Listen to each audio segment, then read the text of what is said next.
So before we get started, I want to ask a question as well. Does everybody know what one of these is? Yes. Yeah, it's a baseball glove. So everybody nowadays knows what that is because baseball is one of the biggest sports in not only the United States, but the world. But it took a long road to get there. So today, we're going to take a crash course to history on America's pastime. So just how big are the big leagues?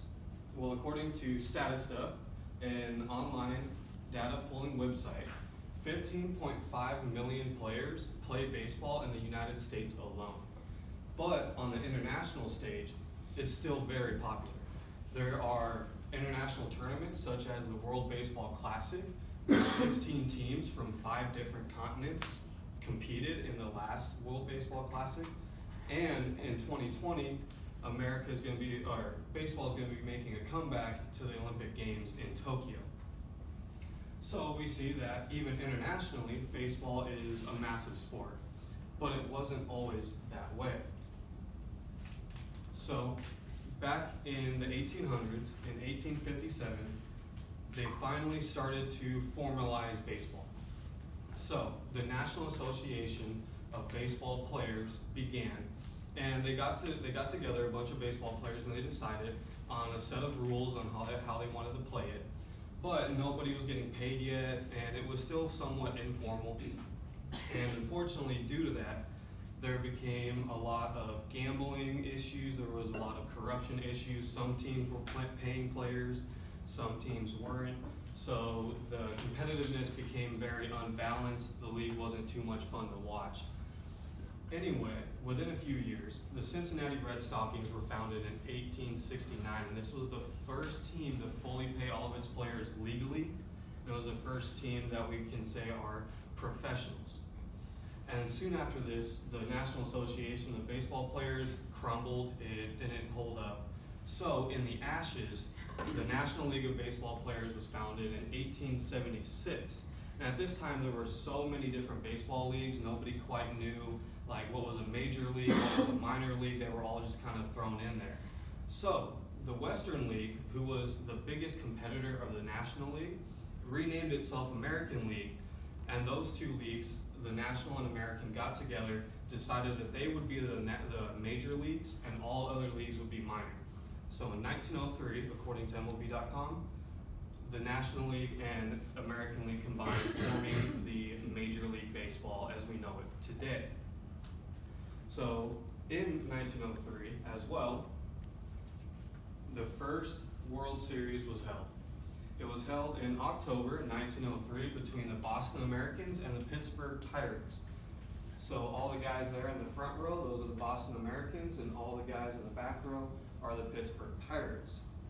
So the World Series today is best of 7.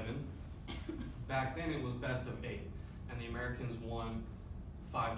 The Americans representing the American League, the Pittsburgh Pirates representing the National League. And so at this time, people started to really garner interest in the MLB. They were like, this is pretty cool actually.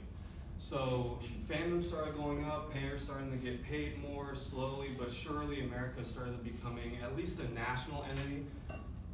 Internationally still, it wasn't quite that popular. But as anything, in the 1930s, when the Great Depression hit, the popularity of baseball started to plummet because no one could go to the games, no one could watch the games.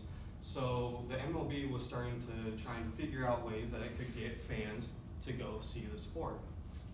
And that's when we have the first ever All-Star game.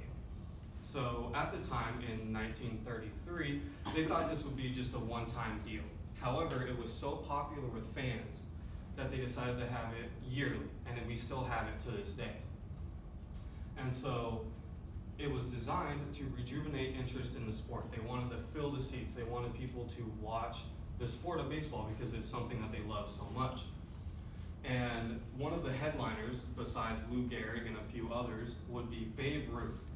And this is the first time they opened voting for any kind of sport on a national stage, where they put it in newspapers and you would mail in your votes. Babe Ruth garnered over 100,000 national votes, which for the time was insane. It blew the closest competitor out of the water. Not only this, but there was 47,595 attendees for the event, which was at least doubling the attendance of most Major League Baseballs at the time. So this idea of an all-star game was wildly popular. And the American League, so you fans of the American League, can say you won the first ever all-star game 4 runs to 2. And so after the first all-star game, all was well except for World War II. That kind of happened. But so there were a few weird years in there where the major leagues weren't quite there. There was an all-women's league for a while. If anyone watched A League of Their Own, you'll know what that's about. No crying in baseball. And then once everybody started coming back, one of the biggest events to happen, not only in Major League Baseball, but all sports, occurred. And that was the first African American player. And so I'm sure most of you have heard of Jackie Robinson. Well, he made his debut as a Brooklyn Dodger on April 15th, 1947, and it was met with heavy criticism. If any of you guys have seen the movie 42, you may have seen the kind of stuff he had to deal with while breaking into the major leagues. Well, almost 10 years later, on the dot, Jackie Robinson decided to call it quits. He played all 10 years of his professional career with the Brooklyn Dodgers, and a lot of people know him for being the first African American professional player, but they don't realize that he was actually a pretty solid player as well. He had a career .311 batting average, he had 137 home runs, and he stole 197 bases, all of which were, put him above average for the players at the time, minus some like Joe DiMaggio's and stuff like that. Then after that, America went through some growing pains. They had a few expansions here and there. 1993, the Rockies were invented. They became a ball club, a professional ball club. And so even then, when there were 28 ball clubs, there still seemed a desire for more. There were a few more cities that wanted a professional club. And so the most recent expansion in 1998 welcomed the Tampa Bay Devil Rays and the Arizona Diamondbacks to Major League Baseball. This was the last expansion draft, and it brought the total number of professional ball clubs from 28 to 30, which it is to this day. And so, just a couple of fun facts to wrap this up. In the 1930s, a ticket to an MLB game cost 50 cents, which, seeing today's games, I kind of wish it was still that way. Women got into baseball games for free, so I bet that would have been pretty nice. The owner of the Red Sox traded Babe Ruth to the Yankees for, I believe it was $250,000 in cash, and then used it to fund his Broadway play, No, No, Nanette. After that, they didn't win a World Series for 100 years. And Ty Cobb was the first player to reach a $10,000 salary, which to this day would be $272,153 and some change. Funnily enough, that is not even the MLB. That's not even the MLB minimum salary, which is $555,000, and it is dwarfed by the highest salary today, which is Mike Trout at $430 million. And those are my references. Thank you.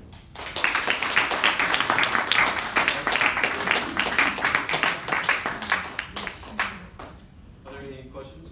I have a question, just out of curiosity. So, selling Babe Ruth, not selling, you are trading Babe Ruth to fund that Broadway show. You think that's what caused that, the curse?